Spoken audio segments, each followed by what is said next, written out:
Hey, what's up, everybody? Mike Caluzzi here, and welcome to my video podcast.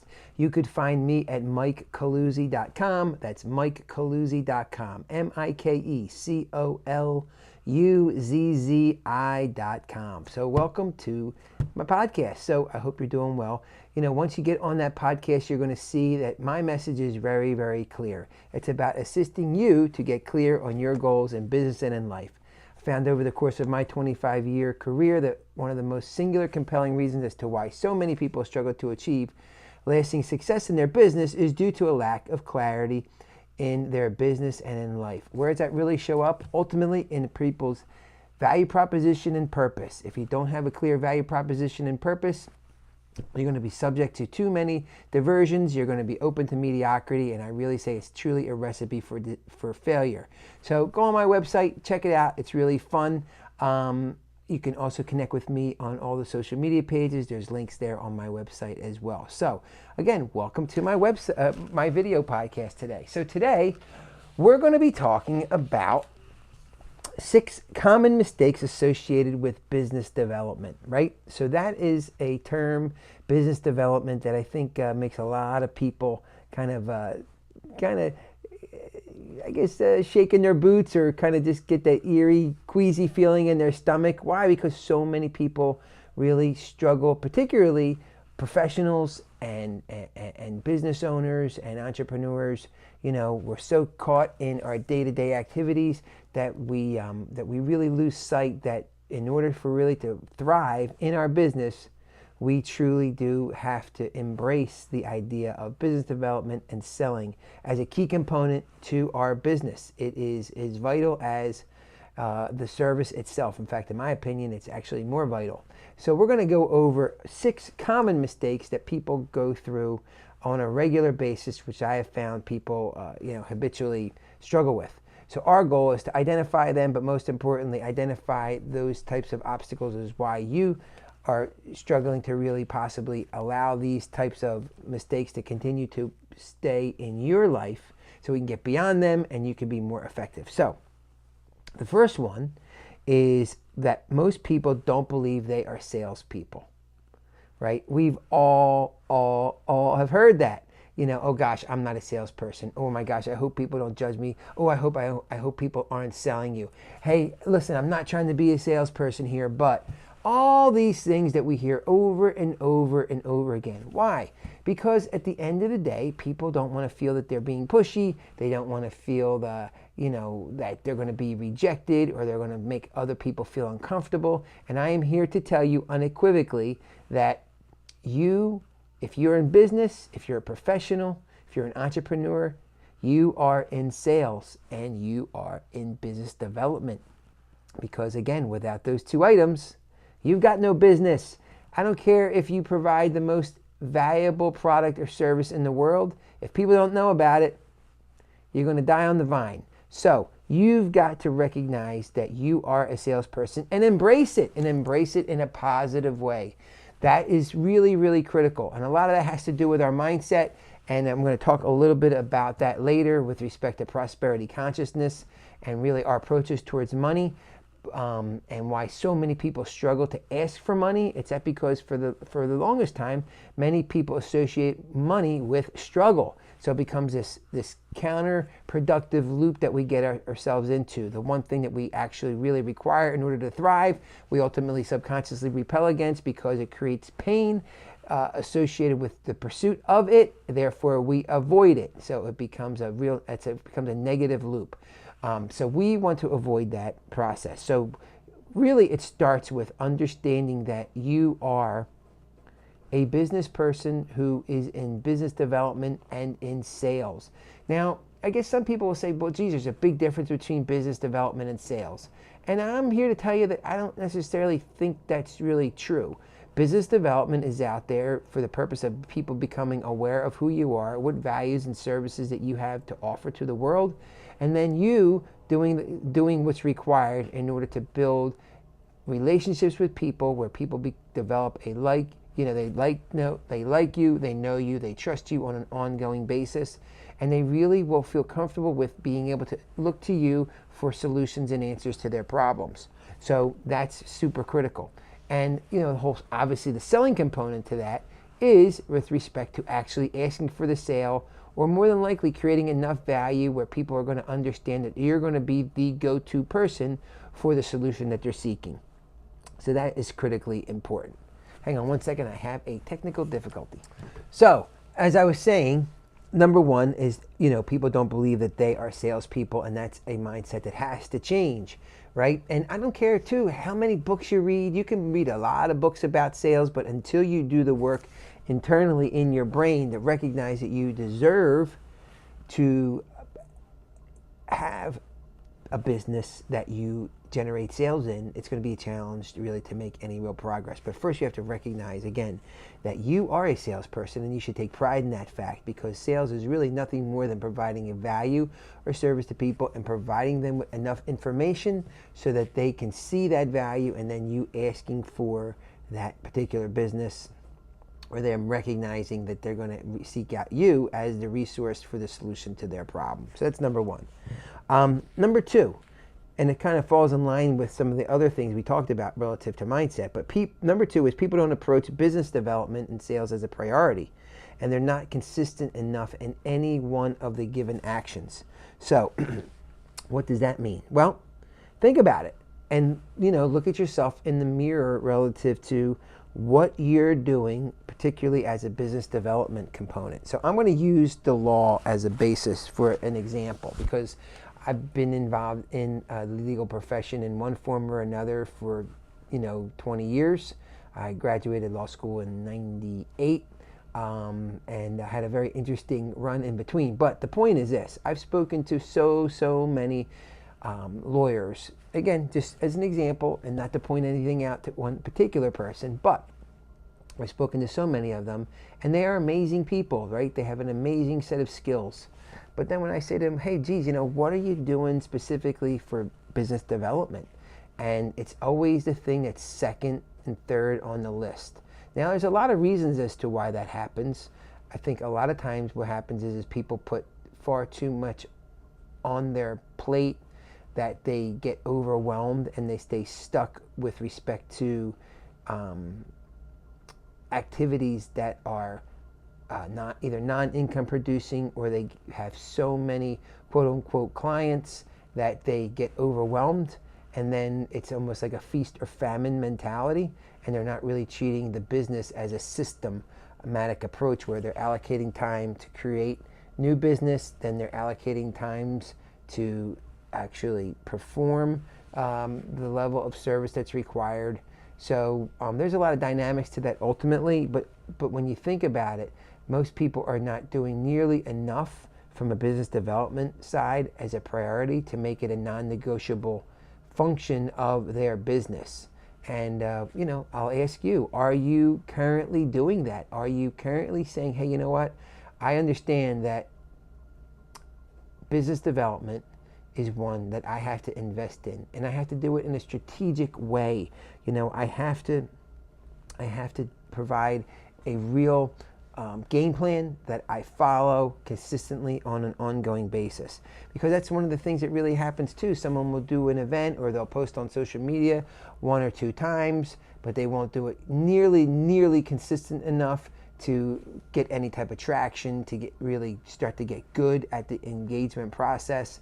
And a lot of times, they won't be doing it consistently enough where people actually understand or know that you are providing a specific purpose or a specific service.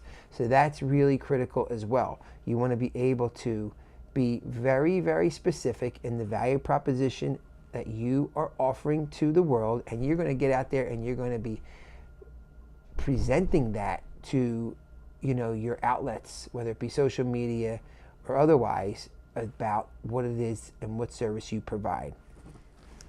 Number three, people waste too much time in areas that they are not effective. And what does that mean? Well, think about it.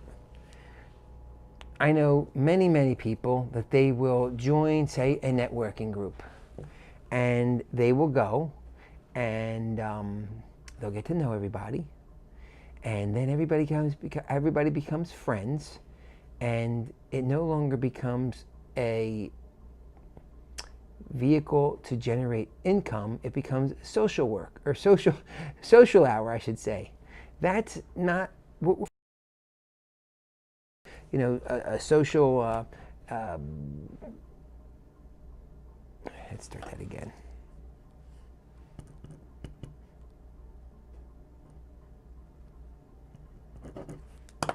Number three,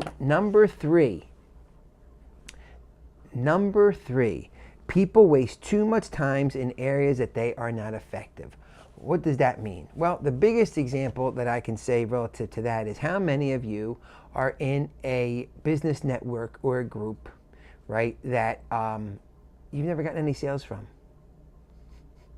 or you've gone to endless coffee meetings or lunches that don't result in a sale. I bet you to say that the vast majority of people, that is that is something that they have experienced quite a bit. I know for myself, I had to call BS on myself on several times, where I'd be doing things and I realized, I'm like, look, at the end of the day, I'm not getting any sales, or I'm not really getting the business. So you have to stop. Right? You have to put yourself in a situation where you are doing things that are effective towards a sale. And a lot of times that's about getting in situations where we're actually in our uncomfortability, or uncomfortable zones, right? Whether it be, hey, learning a new trait, learning a new skill, mastering our 30-second elevator pitch, or doing the necessary work to dive in really, really deep into our subject matter to be an influencer, somebody who is a go-to source in the area to which they're looking to drive business. That's critical. So many of us kind of, again, we will waste time on non-income producing activity, or activity that is almost administrative in nature, and just think that, hey, because I'm checking off these boxes, I should somehow get business. But that's not the way it works with respect to business development and sales. Business development and sales are really based purely and ultimately out of what results are you getting from your efforts. So if you are engaging in things that you're kind of just comfortable in, but it's not resulting in any type of real output or sales, you have to just be able to pull the plug and move on to other things that are, and do the homework that really the people are. What are other people in your industry doing in order to achieve success? And you have to replicate that.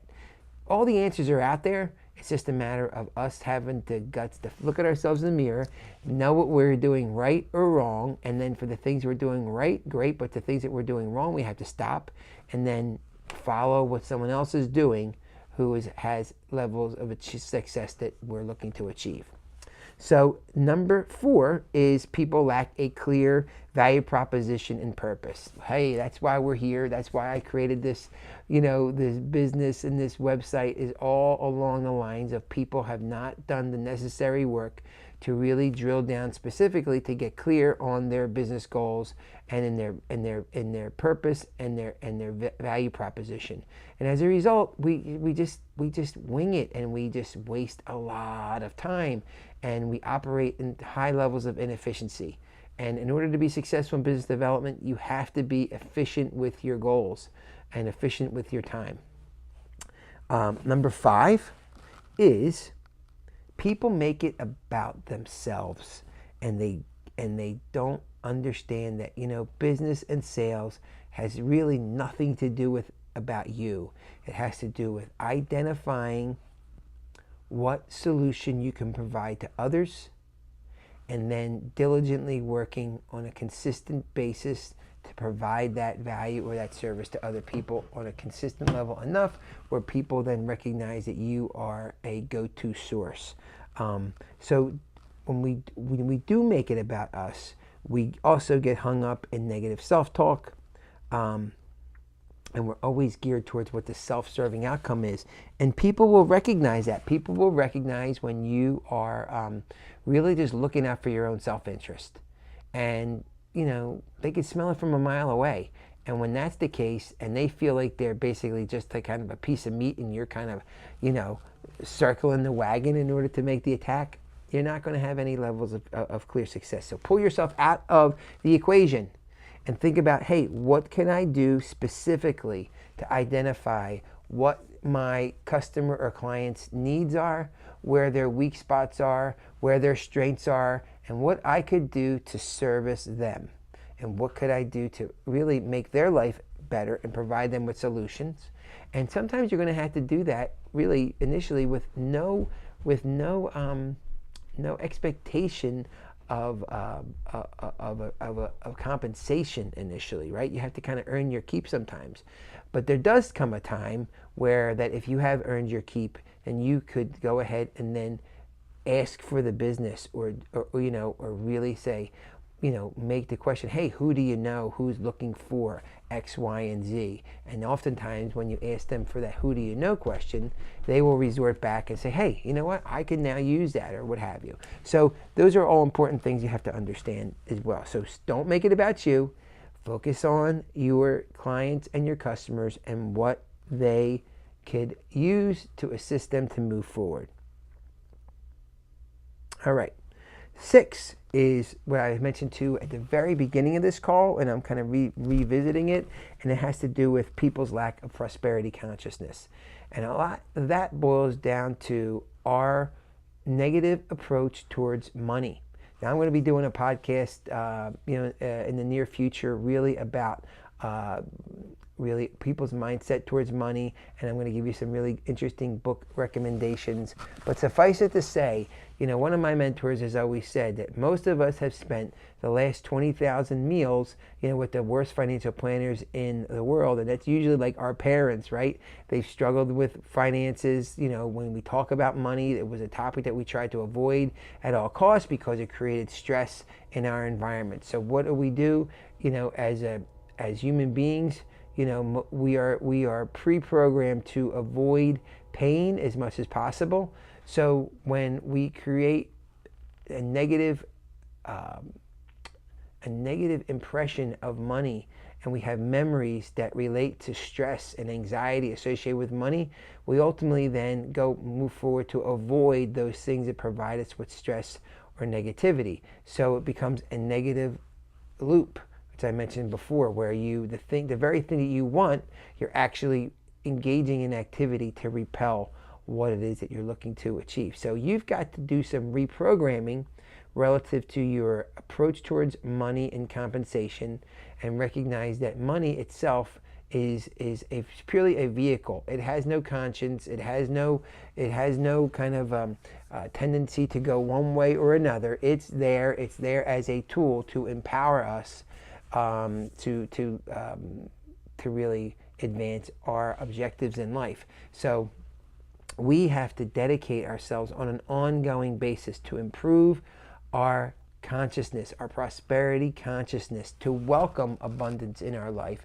and understand that money is, again, purely something that will allow us and empower us to serve others and get what we deserve in our lives so we can be at our highest and best use and purpose for other people and for our people who rely upon us. So that is one as well. So let's change our approach towards money. Let's make it particularly geared towards a prosperity and positive consciousness towards money. And then you will then again engage with people in a way that will welcome transactions into your life. So those are 6 basic things that I hope you're going to find helpful, and that hopefully they resonate with you, one of them or maybe even all 6 of them, who knows. But it's something that we all have to kind of focus on and be mindful of on a consistent basis. So again, my name is Mike Coluzzi. You can find me at MikeColuzzi.com. Spend some time on my website. One of the things I really find valuable on the website is a tool and a resource that I've created for everybody. It's called the Clarity Questionnaire, where it's a quick start clarity questionnaire that you can take for free. It will ask you a series of specific questions to help you and assist you to get clear on your goals in business and in life, and allow you to go down that process of getting a clear value proposition and purpose. So check it out. And what I love about that too, it's interactive. So once you provide those answers, it then will give us the chance to actually have a conversation where we can go over your answers and see what we could do to assist you to move forward in your business. So signing off for today. I hope you have an awesome day, and I'll talk to you soon.